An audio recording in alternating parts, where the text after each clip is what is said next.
Hello, welcome to my channel. In this video I'm going to be building up and painting the IS-2 heavy tank. This is from Warlord Games and it's part of their bolt action game.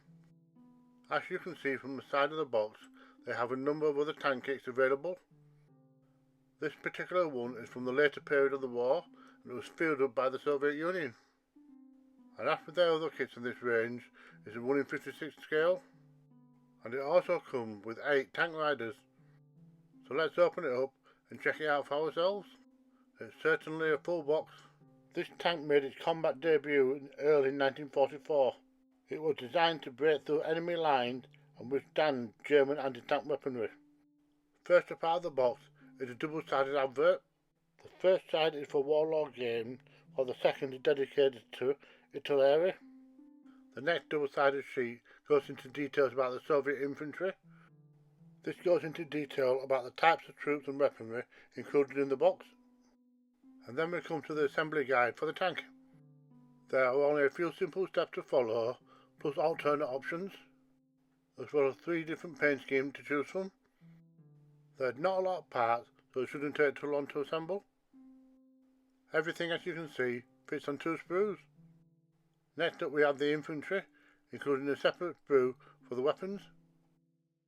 Prior to assembly, I'm going to spray everything with a primer, because with these kits it's easier to paint as you go along. So while everything's on the sprue, I paint the tan tracks dark grey, and then all the wheels are painted in an olive green. After that I carefully remove them with a pair of sprue snippers. Quite often there are little tabs still left on. Those will either need cutting off or filing off, and then you need to just dab on a little bit of paint over those areas. Using model cement, I stick on the first piece of track, and this one goes along the bottom. Bear in mind there are 2 sides to do, so you need to repeat the process. Just be careful at this point with the instructions, because not all the numbers tally up. If in doubt, take a good look at the picture first. So I've added on 2 wheels at the side. Then there's a pair of small track pieces to go on at the front and the back. Then lastly, there's a long piece to go across the top. I'm just thankful that this is not one of those kits that require you to glue on every single link.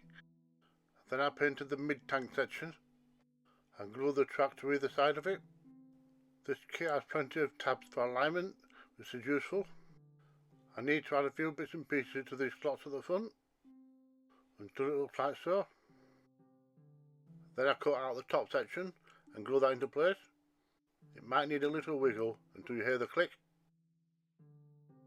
These 4 barrels need gluing together before attaching to the tank. All you need to do is line up the pegs. Now there's a bunch of accessories which need attaching to the right hand side and the front. And once those are done, the tank can be flipped around to do the left hand side and the rear. And then once all those bits and pieces have been put on, it will look something like this. I also had on the spare tank tracks on the underside. These curved items were a nightmare to attach and had to resort to super glue. I then pieced together the barrel and the starts of the turret. The barrel is designed to move up and down, but the fittings for it don't go together very well, so it's easier just to glue it into place. In fact, the whole turret section is quite flimsy, so you have to be very careful putting this together. You do have to do this before the glue has a chance to fully set. That way, when you place on the next section, you've still got a little bit of wiggle room. I've had to be quite generous with the glue, so we'll need to do some paint touch-up. Just a couple more pieces to add, and that's the basis of the turret complete. And then we can move on to the final steps and add on all the little details. It was a very frustrating and messy process, so I did it off camera. There were about 20 items altogether, and you can see them dotted around the turret. There were quite a few decals to choose from too, but I picked a basic set.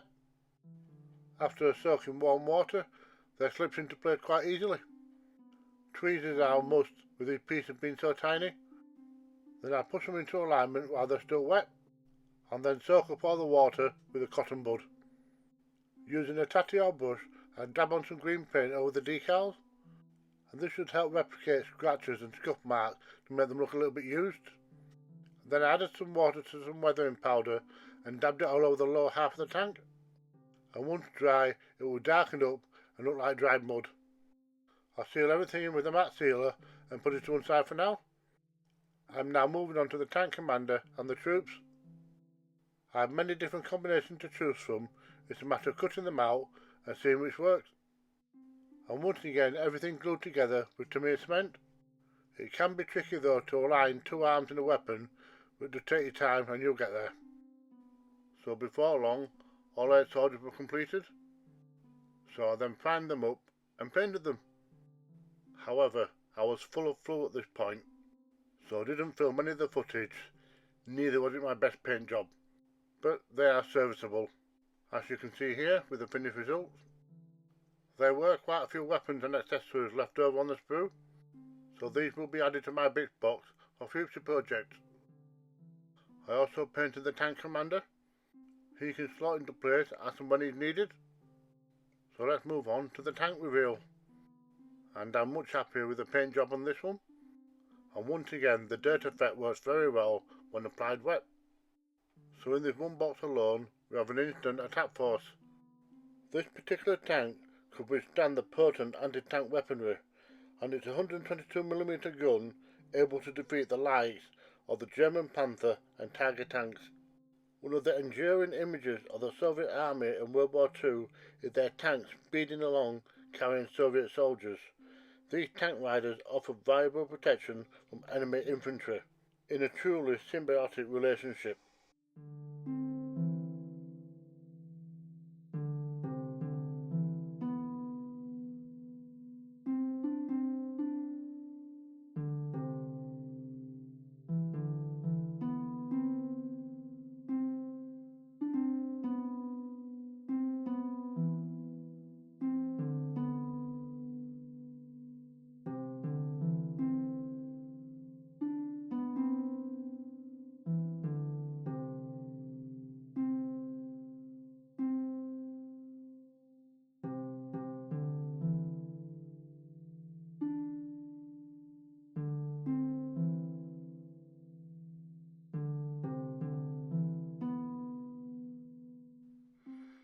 Thank you for watching.